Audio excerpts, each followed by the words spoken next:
Hey guys, how's it going? It's Etanyos here. Welcome to episode number 26 of this Hamilton Tigers franchise mode here on NHL 20. If you guys missed any of the last videos in this series, please go and click up on the top corner right now and watch the whole series. It's been a crazy series so far. We've had a lot of fun with it. And yeah, we are getting started here on the 2020, I believe it's 2028/29 season here. At the moment, our team is, in good shape. Not the best we've ever seen it. We've definitely seen, slightly better teams here in the past, but, the team is still very good. There's no question about that. And with the size, skill, and really potential in this team, I'm not too worried about how they're going to do. I think we have a very, very solid group of players here, and I'm not worried about them. I know it is going to be, it's going to be consistent here for us trying to make the playoffs and win at this point, as really we do have a very good group of young players on our hands. So yeah, it's just got to be consistency now at this point.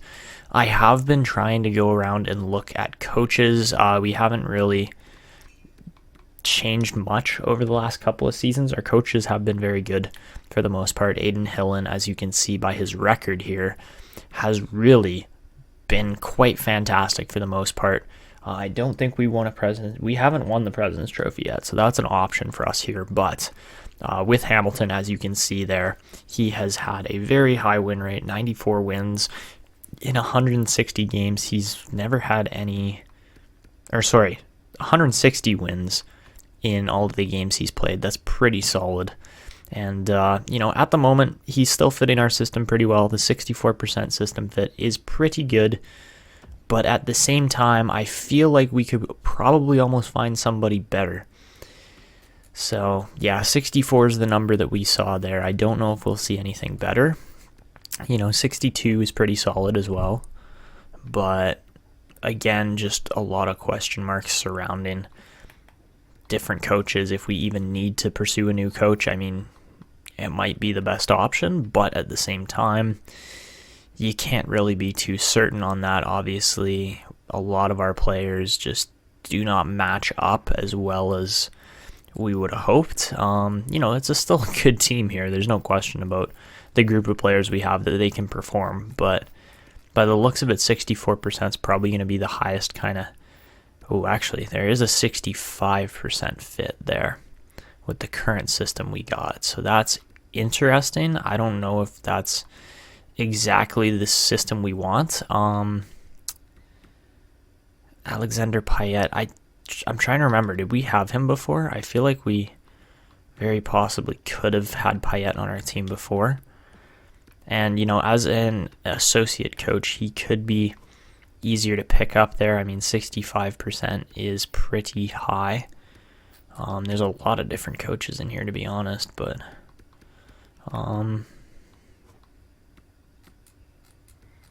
yeah, I don't think, Payet's the only guy who bests 64% system fit, and he's got a very similar scheme to our current coach and Adin Hillen there, but Payet's a forward coach.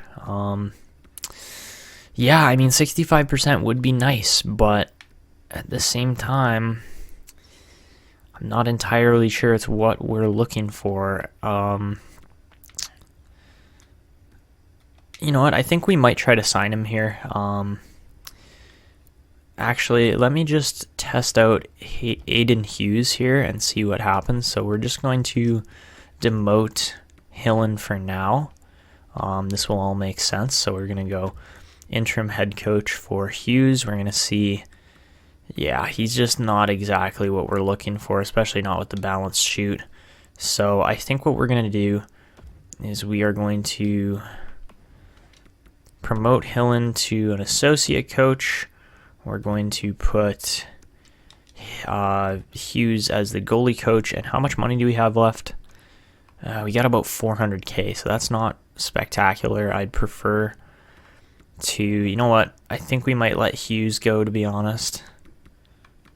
Yeah, we're going to let Hughes go. Actually, wait, who's got more time left? Okay, we're going to let McNaughton go. obviously they're both defensive coaches. So yeah, McNaughton, unfortunately his time is just up here. We're going to make Hillen a interim head coach. We're going to make Hughes an assistant coach, and then we are going to go out and hire Payet and see. Oh, not pending free agents, man. I keep hitting the wrong buttons because we have some slight glitches here in the system, and you can see by the names there that we are going to have some contracts coming up here soon, so that's not going to be fun necessarily, but it's something that has to get done, and we'll have to battle through that. So let's go find Alexander Payet. I can't remember, honestly. If you guys are watching the series all at once, leave a comment to let me know if I've gone and signed this guy before. I honestly can't remember if we have or not. How much money does he want? Jesus, okay, he wants more money than I was expecting. So I got to go and adjust the budget nice and quickly here. Hello, there we go, okay. Operations budget, let's see what we got. Okay, so we got 800K. I can put a little more into coach's budget here. We'll max that out just to make sure, and then the rest can go into arena operations because that's always what we what we spend it on. So I feel like Payet has been with our team before. I don't know why. I just get that feeling. But he's a good system fit, and you like to see that. So Hillen has been very good over the last couple of seasons, though, so that's also good to see. Our budget's definitely a bit bigger now. So we got 900K to spend there. I'm going to offer him about 800K as the associate coach for now. I assume he's going to sign that. He might not, but I assume he will, just because he's very similar to what our team is or what our team fit is right now. So we're just going to advance a couple days here, see how the first game against Vegas goes, and we win that, so that's good to see. And Payet definitely signs there. So 4 points from Morgan Visakis. What a monster. Anyways, let's just try out this coaching staff and this system fit here for the moment. So let's go promote to... No, that was wrong. Okay, let's promote him to goalie coach for now. Promote him to head coach and promote him back to associate coach. Okay, let's try this, see how it works, because Hillen is supposedly got that 65% fit that we are looking for. Really, 65% is a very good number overall. Even though guys like Savan and Dainton don't really fit as well, I get the feeling that this lineup is still going to be very solid. So let's see how it looks here versus how it was with Hillen. So yeah, it doesn't quite fit as nicely as I would have hoped, but it's still pretty good overall. Steves is a good second liner. Savan. Okay, Lafreniere is definitely a first liner by the looks of it. So maybe we go Slaney up top, try. See, that could work, because then you have a crazy good second line. The first line will see some growth most likely, as you got two playmakers and a sniper that were all first overall picks. You kind of got to expect that they're going to score like crazy. It's funny because our top six is pretty much all, what do you call it? They're pretty much all like top two picks here. Like Steves and Leopold, yes, they're second overall picks. The other guys, Savan, Neal, Slaney, and Lafreniere are all first overalls, so that's insane. And then you look at the back end here, okay, that's not as good as I would have expected, but yeah, that's not great, man. Honestly, I was hoping for slightly better than that, but you know, if we go Tuomainen and Bang, don't exactly fit together as perfectly as I would have hoped. I think we give Tuomainen the opportunity here this season because, you know, he is starting to grow. He's starting to get where we want him to be. And we'll see if this kind of lineup sticks together, if it's going to be solid or what's going to happen here with it, because, you know, Payet's system fit on the defense isn't as good as I would like it to be, but you can't always get the perfect system fit. So I'm pretty happy with how this looks still. We actually have a lot of really solid players throughout the system here. I get the feeling that, yeah, nobody's really going to change any roles here. I mean, I'd prefer to have Savannah on the first line, no question about that. But let's see the special teams. Okay, that's nice. +1. It's a good boost. That's not bad by any means. Four-man's not great. The first PK is insane, and the second PK is really solid too, so I got no complaints on that. Shootout, who we got in the shootout? Yeah, that looks about right. 4-on-4, that's all good, except for the fact that I think we're going to throw Brian Steves in Mikhail Savan's spot, just based on the fact that Savan is not so much a center. I mean, he's still got really good faceoffs, don't get me wrong. Like, if we look at Savan here, he's got he's got 79 faceoffs still, so even playing out of position, he's still very good, but Brian Steves does have 80, so we're going to throw him in there with Braxton Walton, and that should be good. Again, we're just going to do the same kind of quick switch up here, just to get your best players out on the ice, and yeah, that's our lineup. So really, the main thing we're looking for here is growth from Cronwall. If we can get that, that would be fabulous. I do have a couple questions involving contracts here, because we do have two big names expiring here in Nicholas Matsumoto and Brian Steves. By the looks of it, they both want extensions at the moment. Lambos too. Zimmerman does not want an extension right now. Interesting. Okay, but Nylander does. So does Samsonov, but he's just the top 9, so we're not really worried about him. We only have $4 million in cap space. What? Did I hit the wrong? Yeah, I hit Slaney by accident. My bad. Sorry, Nick Matsumoto. How much money is he wanting? See, so that's till he's 35. By the looks of it, he's not going to budge on that, so we'll wait out the majority of this season, see if he has any growth or decline or what happens here at 27 years old. 9.9 million is better on Steves, even though it's an increase again. I mean, we're paying these guys so little amount of money right now that I'm not even worried, to be honest. Like, how much money do we have in extension dollars? We have 27.3 million. Okay. So, splitting that up between 3 big names here, because there are 3 really big names that we're going to have to pay, and I can't pay them all max amounts of money that they want. So, let me just do some quick maths here. So, let's see if we go 0.85 times 6.925 on Lambos. If we could get him for $6 million, that would be the best possible contract. I think he's getting paid. Yeah, he's 5.5 right now. So if we get Lambos at 6.5, that would be the best case scenario. If we could get Brian Steves at, see, it says 8.5 would be about the cheapest we could pay him. I don't think he's going to accept another 8.5 deal. So if we went 6 plus 9 plus,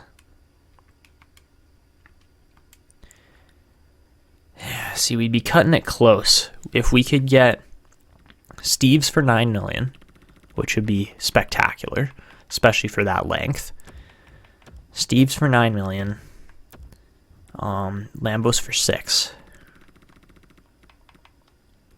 And then Matsumoto for how much? He wants 12 and he wants 12.8. Okay. They say we can get him for 10.8 million. I'm gonna try 11.5. If we could get him at 11.5 for those terms, I would be totally good with that. And all those players are going to be in our system for a long time still. There's no question about that.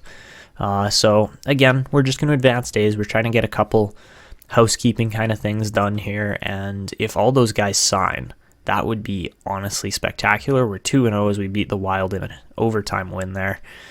I don't really care about the draft class so much right now. And let's see, another win. Okay, that's good to see. Great start here. And Lambeau signs for $6 million. Beautiful. Matsumoto signs for 11.5, and Steve signs for 9. Those are all beautiful contracts. I am seriously impressed with those. So, we probably could have lowballed Matsumoto a little bit more, but I'm totally good with that. With the price we got him for, that's insane. And what about Nylander? He's going to want 3.75. Is that really the exact? Oh no, that's all the money we have left. So we can't offer these guys extensions, unfortunately. Not at the moment anyways. And what about goalies? Sadikov might get one, but we'll see. So I think what we're going to do now is, these episodes usually tend to take not very much time for the season sim, so we're going to split it up into quarters. I think I'm just going to speed sim them like I've done in previous episodes, and we'll go from there. So we'll do the first 20 games here, so 17 more, and then we will speed it up to, or we'll be at the quarter mark, then the half season mark, then 3 quarters, and kind of just update you guys on how we're doing each time here. So I'll be back with you guys at the first quarter of the season mark.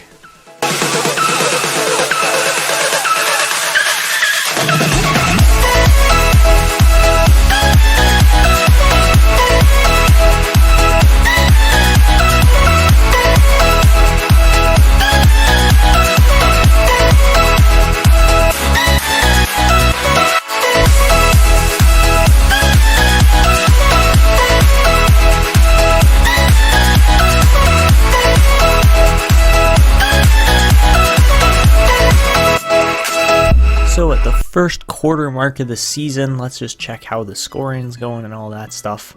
Lafreniere actually crushing it this season on the first line there. You love to see that.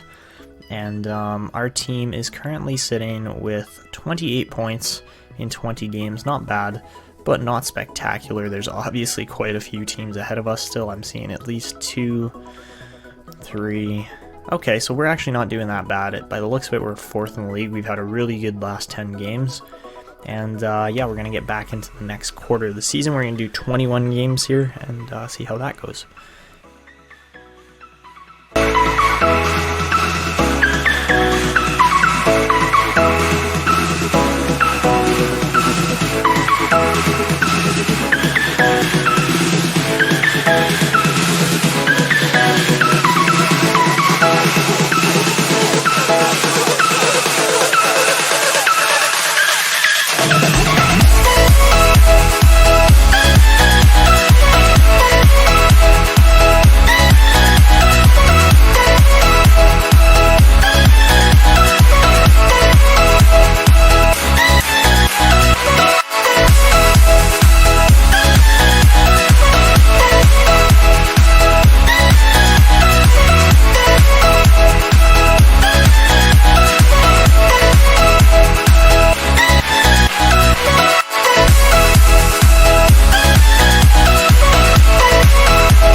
Alright, so halfway through the season now, the Tigers sit with a 26-11-4 record. Not too bad, 56 points on the year.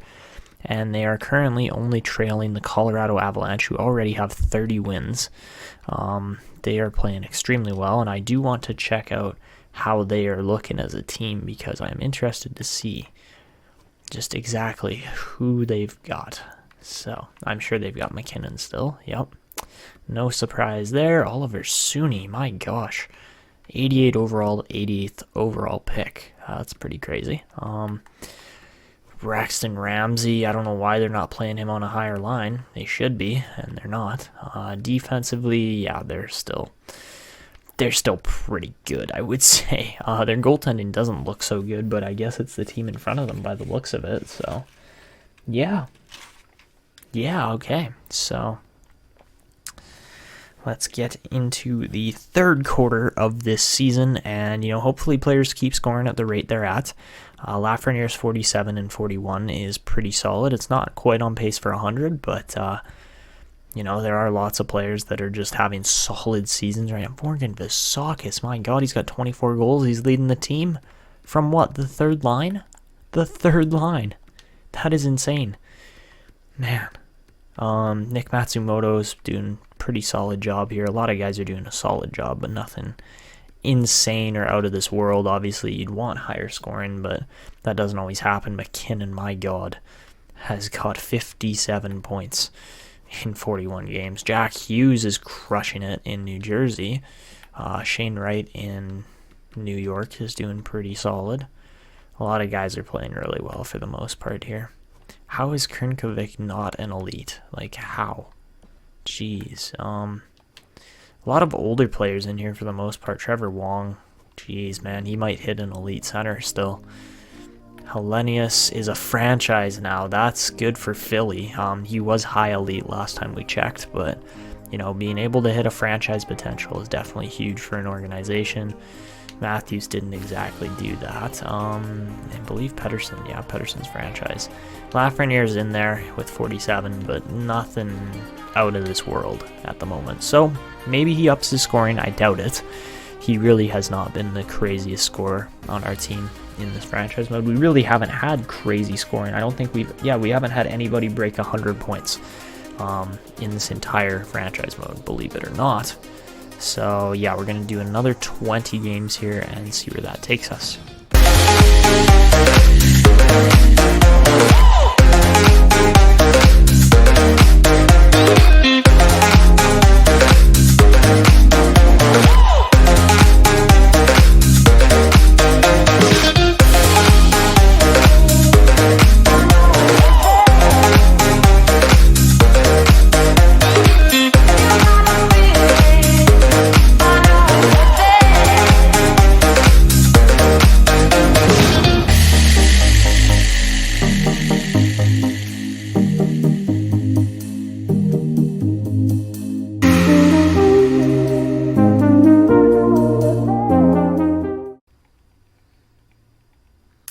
Alright, so that was easily our best stretch of play, no questions asked, as we get up to 41 wins there. We are definitely in one of the driving seats of the league now. The Avalanche still have more points than us, though, believe that or not. But yeah, it's definitely us in Colorado right now. Lafreniere's got 80 points in 61 games, so he's crushing it now. He scored a whole bunch of goals. I am thoroughly impressed with how Lafreniere has played here up to this point, and yeah, Savan also over a point a game. Same with Esteban Slaney. That is the first time in his career that we have seen him put up. Actually, he is pushing a career high at this point already, so you'll love to see that. And, I mean, at 25 years old, you'd kind of hope that he's getting to that point now. Jake Neal has 60 points already as a 20-year-old, so he's on pace for a real good number as well. He was injured for a bit, so you got to give him some slack there. And, let's check out the entire league here, because I'm sure McKinnon's going to be number one still, but I get the feeling Lafreniere could be up there. Yeah, he definitely is. Jack Hughes is the other name that's in that conversation. 95 overall. I would be surprised if Lafreniere does not start shooting up here. And for just $10 million a year, man, I am honestly so thoroughly impressed with how well he's playing. Like 80 points in 61 games, man. That is absurd. He's playing so good right now. That Etanyos guy is playing very well for the Flyers. That's their team name. Cale Makar, 62 points. Geez, Matsumoto's got 48. And usually he's the name we look to when we're looking at our type of defenseman. For goalies, Grigorenko. Okay. Not exactly the name I expected to see up there, but yeah, that makes sense. Cronwall's only 124, so that's not spectacular, but it's still good. Still a good number. And Miles Biggs, no question there, really. Ooh, Stuart Keith, actually. I forgot. Minnesota, guys. Minnesota has got, Minnesota's got some pretty crazy players on their team, too. So they should actually start to contend here over the next couple of seasons, because if we look at the Wild and just their overall players here, don't they have that, what's his name? They have Keith, but I thought they had a different franchise player. Do they not? maybe it's in a different series. Yeah, it's in a different series. It's in my Draft to Glory series where they have another franchise player, but Stuart Keith is starting to play very well for them. So I think our goal here for the end of the season is to catch the Colorado Avalanche. Obviously, we are only a win and an overtime loss behind them at this point in time. And you got to think that it is attainable for this team. We got 21 games left, and I'm expecting this to go well. I mean, I don't know exactly how well we'll play, but, just got to put our heads down and win games here.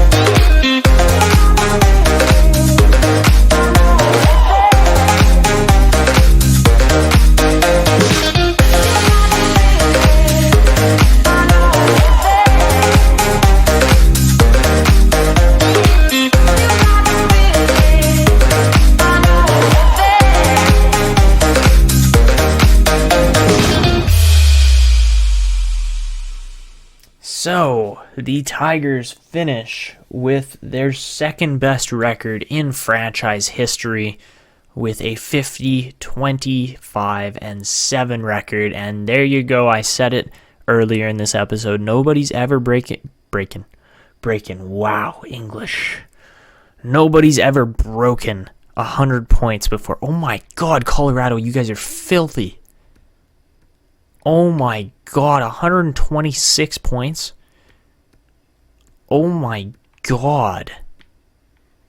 So I think it's safe to say we finished about third in the league. Maybe fourth, actually. It's probably going to be fourth because we lost to the Devils. So the Devils had 51 wins. But that is insane. I can't believe that Colorado put up that many points naturally. Like, there's been no trades or anything that we've been doing to affect that team. And yeah, that is insane. So we finished third in the league. That's tied for our best placement ever. But my God, I cannot believe how well Colorado did. If we had 2 more wins, if we had won 2 more games, we probably would have finished second. Anaheim has a crazy good year again. And yeah, they're just an insanely good team at this point still. So the Devils are right on our tails. The Flyers, no surprise there, as Etanyos is leading that team. They do have a good back core as well. Thomas Chabot has gone to the Tampa Bay Lightning. Okay. So we will probably be taking on a team like, I would assume, probably like Columbus or Toronto. That would be my assumption. I'm not entirely sure at this point. Lafreniere has a breakout year at 27 years old. So he's right in his prime now and really shows that with definitely his best campaign to date. 101 points is a very solid number for a very solid player. And yeah, there's no question about that. We've been waiting on him for a while to put up a year like this, and he finally gets it here with a huge scoring season. Mikhail Savan just barely leads the team in goals, 46 compared to Vasakis's.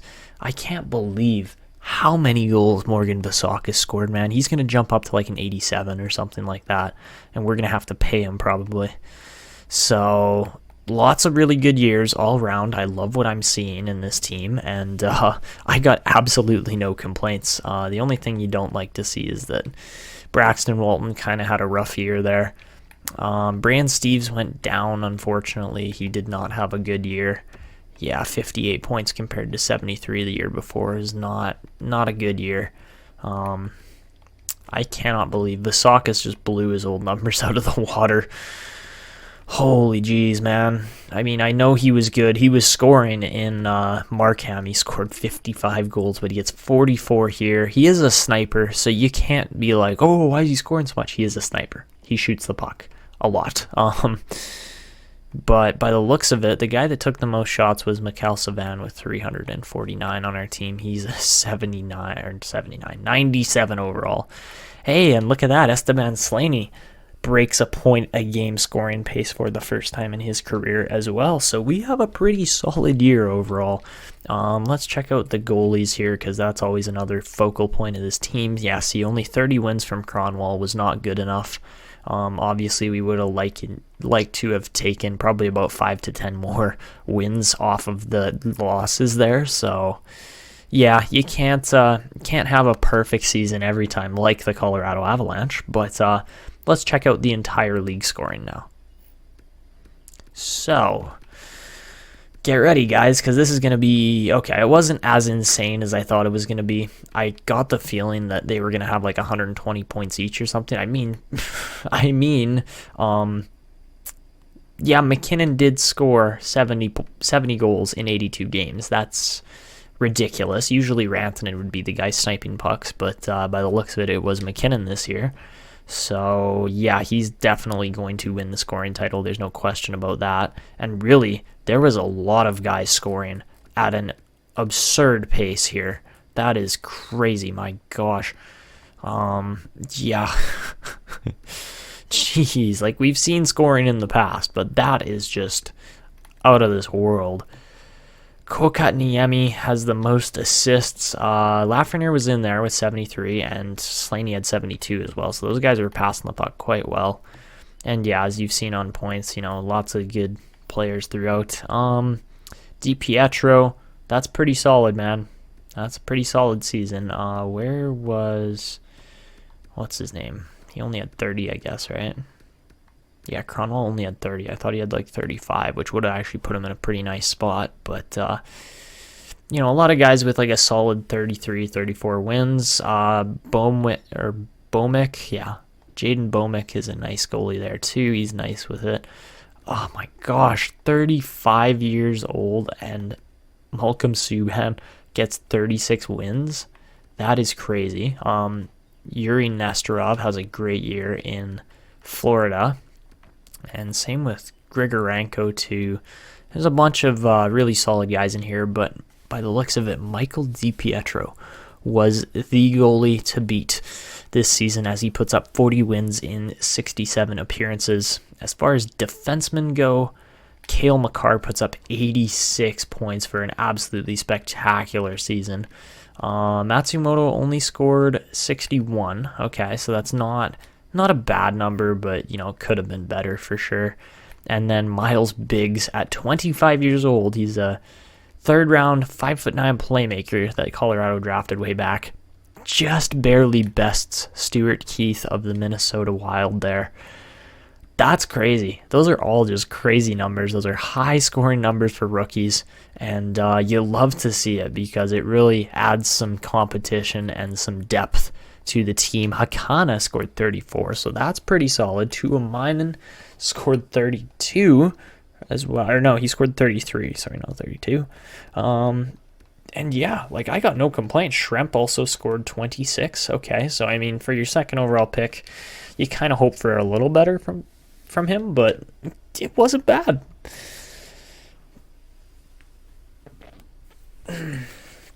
So, like I've said multiple times before, we do like to get into the actual playoffs here. I get the feeling we're going up against the Blue Jackets, most likely. Maybe not, but I get the feeling it's going to be the Blue Jackets or the Maple Leafs have a Battle of Ontario. That'd be pretty fun. And let's see who we are up against. So, I'm expecting Toronto at this point. We didn't get 29 road wins, so that kind of stinks. But, yep, it's going to be the Toronto Maple Leafs. So let's check them out. They had a pretty stacked team last time we played them, and we got knocked out in 7 games. So let's see. Toronto. Yep, they are still pretty stacked. John Tavares is not retired yet. He should be at this point, and he's not. But Nick Robertson, definitely a good player on that team. They've got a lot of solid guys throughout here still, and the top line, or the top end guys, are very much good players still. Mikhail Tarnquist is a very nice player too for them. And what about the goaltending? McBride and Caden Primo. Interesting. So from both rival teams, not the best goaltending we've seen for sure. So let's see what happens here. This is going to be interesting because, Toronto is one of our provincial rivals here, and this should be a fun series. So guys, at this point, I'm not exactly that worried. Even though Toronto's got a very good team, maybe I should be a little more worried than I am, but I know that we are the best team in the Eastern Conference, so we should be able to walk to the Stanley Cup Finals without too much difficulty. I mean, there are a lot of good teams in here still, don't get me wrong. Jersey's good, Philly's good, Florida's good, Toronto's good. We're going to struggle, even though we probably shouldn't, considering that we were the best team in our conference. It's still going to end up being a pain in the butt here to get through the playoffs. So we're going to get into round one just to, spice this episode up a little more, give you guys a little more entertainment value. Obviously, we haven't uploaded one of these Tigers episodes in quite a while, but let's get into it. First period of game one, Tigers take a 2-1 lead. Goals from Schremp and Steves, both even strength. Johnny Gaudreau got a power play goal on Cronwall for Toronto. Second period, it's a 3-1 game as Alexis Lafreniere is looking like he's going to actually perform in these playoffs like he has not in the previous ones. But let's see what's going on here. So power play for Toronto doesn't convert. This third period is looking like it's going to go our way. Maybe not so much as a 82 overall, 38-year-old John Tavares scores on us. That's not what you like to see as a Hamilton Tigers fan, but what can you do, really? So 2 minutes left. Come on, boys. Just hold on. There you go. Morgan Vasakis nets his first of the playoffs for an empty netter. And I would assume, Cronwall. Cronwall makes 30 out of 32 saves for a .937 save percentage. And the Tigers take game one without too much difficulty. I mean, it was close for a bit, and I'm sure that makes for some exciting playoffs. But, the Devils lose to the Bruins in game one. Interesting. Okay. Let's get into game two now. Really, you'd want to take both games on home ice. There's no question about that. That's just how things should work, but you never know what's going to happen. So, first period, the Tigers take a 3-1 lead. Mitch Marner actually opened the scoring for Toronto, but Dwight Dainton and Mikhail Savan both respond as they combine for 3 goals in just under 5 minutes. That is a little bit scary to see. From a Toronto point of view, we outshoot them 18-9 in the first. Second period, it's a 4-1 game as Braxton Walton finds the net. And it's looking good here as we are outshooting them 32-14. Really, we are just walking all over Toronto at this point. They get a power play, it doesn't convert. We get a power play that also doesn't convert. So we're looking pretty balanced here in the third so far. Another power play for Toronto does not convert. Power play for the Tigers does. That's going to be the difference in the game here as Lafreniere gets his second goal of the series. Tavares gets one back. He scored in the last 2 games now. That's crazy. But that is going to wrap it up here as Ronald Schremp. I believe it's Ronald. Is it Ronald or is it, what's his name? I can't remember Schremp's first name right now. But anyways, he gets the empty netter for a 6-2 victory there in game 2. And we take a 2-0 series lead. I need to check his name. What is Schremp's first name? I have honestly forgotten right now. I like how the lineup is clicking, though. That is very nice to see. It is Rory. I don't know why I said Ronald. Rory Schremp, sorry. For all of you guys who are sitting there going, it's Rory, it's Rory. Yeah, I figured that out eventually. But we are headed to game number 3 now. At Scotiabank Arena, just across Lake Ontario. This should be fun as really the Tigers are playing more dominant hockey right now. It's a 1-1 start as Matthews opens the scoring on the power play, but Savan responds, scoring on McBride there. We outshoot them 11-10. Second period, it's a 2-2 game as Rory Schremp and Matthews score in the second. Matthews getting his second of the game. We get outshot there, and it's 26-17 now on shots. So you have to think Toronto's got the advantage here on home ice, and that proves true as Philip Danault scores. I don't know if we're going to get one back. It's kind of feeling like one of those games where we just kind of blow. So, yeah, if we could get one back, that would be awesome, but I'm not expecting it, really. You know, our team is good, but Toronto's always going to take a game or two off of us. And power play, oh, boys, you're killing me. That's a knife through the heart when you mess up on the power play. But we lose game 3, 3-2. Toronto scores in all 3 periods. We do not, and that is the difference right there. So that one kind of stings. Yeah, you would have liked to have won that. Oh well, what can you do? You just got to win the next one. And, you know, being on away ice on the road here, you do have to try your best, but you're not always going to win, as road games are much more difficult. First period of game 4, 1-1. Lambos and Gaudreau score. Oh, he scored with 3 seconds left. Are you kidding me, guys? Come on.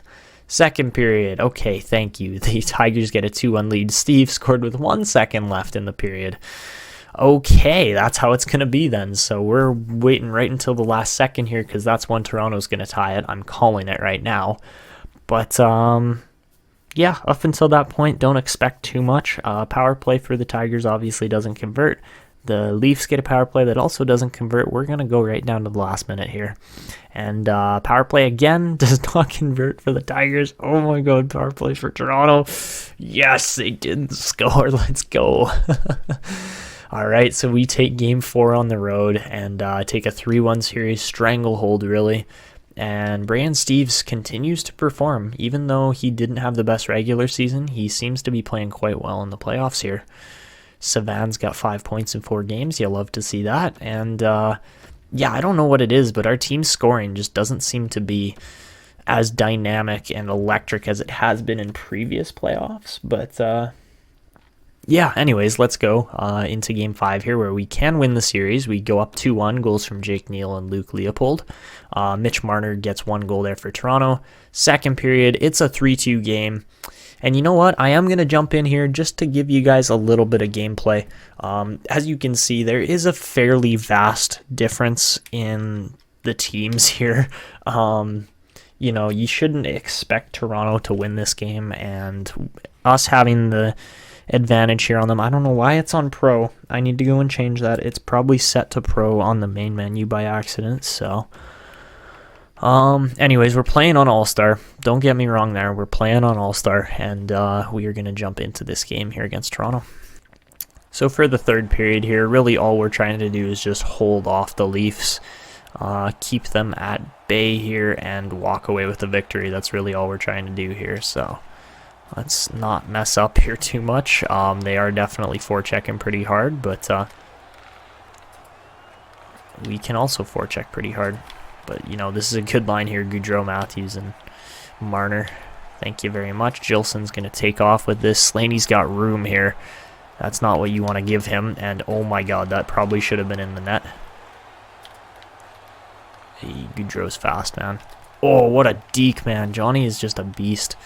And that was honestly a really good chance. We used to have Gaudreau. I don't know if you guys really remember, if you've seen that far back in the series. But we did used to have Gaudreau on our team. And we ended up trading him to obtain Mikhail Savan. But oh my god, that was a crazy cycle there. Marner, you know what? You know what, Marner? No.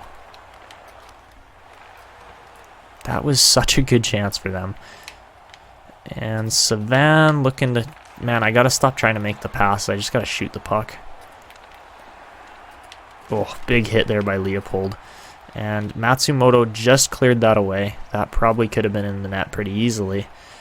But anyways, let's set up here, because, you know, I'm not used to actually... Oh, where's my defenseman? That was a shit change. Come on. Here we go, Leopold. Walk in, nobody there. I'm looking for a pass or a play, and I'm just not finding them here.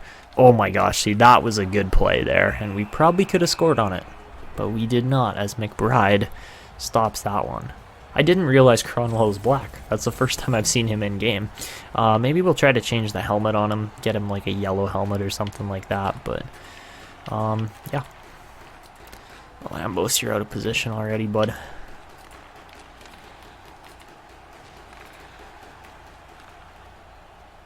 It's funny because like the 5-foot passes make all the difference. Oh god. When it comes to actually shooting the puck and you know, creating plays, in the offensive zone. If you've got guys checking you and you can make a 10-foot pass to another guy, that's going to make all the difference in creating the chance versus not. Come on, Quenneville, I'm just waiting for you here. Sakis, great play, and Quenneville's going to take the trip there, so we're all good with that. We'll just kind of take our time here, and Lambos messed the pass up. All right. Power play, baby. Let's make them convert. If we can score on this, that would be huge, and probably wrap up the series here against Toronto, as we have lost to them before, so that's not what we want to do here. Get out of here, Matthews. You're really trying to play offense right now on a PK. I can tell they're trying to play offense on the PK because it's Matthews on a PK. That shouldn't be happening. And oh my god, knock the water bottle, Luke Leopold. Welcome to the playoffs, buddy. You've been here before. We need to change Hammy's number. I just realized that we should have a number 1 on his back because we've won a cup. And we haven't changed that yet, so we got to do that. Should have happened last offseason. Ooh, Luke Leopold with the hat trick. I did not realize he had 2 already, so yeah, you'll love to see that. Nice water bottle flipper on the power play, and that is probably going to be it for the series, to be honest, but you never know. You never know, it's NHL. But very nice, very good goal there, and Slaney just doing what he does best, setting his teammates up, and we have got a 4-2 lead. That was a very bad pass. Yikes. Alright, and we are getting down to the last couple seconds, and that is it. The Tigers are through to round 2. Not much of a surprise there, but obviously not getting knocked out in the first round, getting bounced like what happened last season. That's a better result there. So, yeah, we do take round 1 against the Leafs. You know, good season, Toronto. You guys knocked us out last time we played you, so yeah, it was our turn. So yeah, let's get to the handshakes, and there you go, Nick Matsumoto and all the boys just getting through the lineup here. You love to see it. A lot of guys have got pretty unshaven faces at this point, but Cronwell has a pretty good series overall, doesn't let in too many goals, and that's kind of the main thing here. But yeah, that was the game winner there, or game, I guess, no, that was the game deciding goal on Luke Leopold there, but yeah, we definitely had our chances to score more than 1 there. So Luke Leopold with the hat trick seals the series, and that is going to be wrapping it up for this episode. So next episode we will be getting into a series. I'm going to say, well, it's going to be Tampa or Florida. You know, let's advance and just check out who's going to be winning that series, because that will be who we play. There's no question about that. So Anaheim's through, Colorado's through, Detroit's through. They beat Minnesota. Minnesota made the playoffs, though. I didn't realize that. Florida's through. And who else is through there? I should probably be on that screen. Boston and Philly. Okay, so I want to take a quick look at the rest of our Eastern Conference rivals here. So obviously, we've seen the Florida Panthers multiple times. They have got a crazy solid team. And really, I'm kind of just expecting them to force us to 7 games again. I don't see it going any other way, really. And, you know, with those overalls on top 6 and top 9 forwards, like, that's crazy. Ekblad's really dropped off. He's now just a top 4 defender, but he's still really good. And obviously Nestorov is the reason why they're a good team, but Bucenius is actually a pretty solid goalie still, too. So yeah, that's Florida. That's who we'll be going up against. New Jersey got knocked out, but Philly's in it still. They got a very solid defense, probably the best in the Western Conference or the Eastern Conference after us. Helenius, definitely a good player. Morgan Frost is good as well. Same with Sean Couturier, even at 36 years old, man.